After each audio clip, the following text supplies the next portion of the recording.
Hi guys, welcome to the channel. In today's video, I'm going to show you how you can activate Wonka theme on Instagram. So the first step you simply need to do is to open Play Store and search for the Instagram. Click on Instagram and you need to update Instagram application first.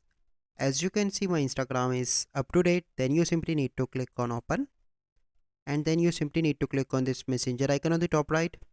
From here, you need to select any conversation. Then you need to click on the name on the top.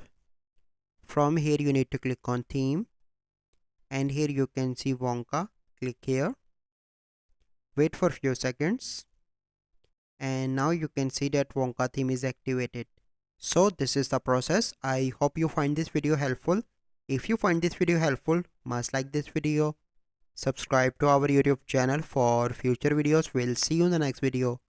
Thank you. Have a good day.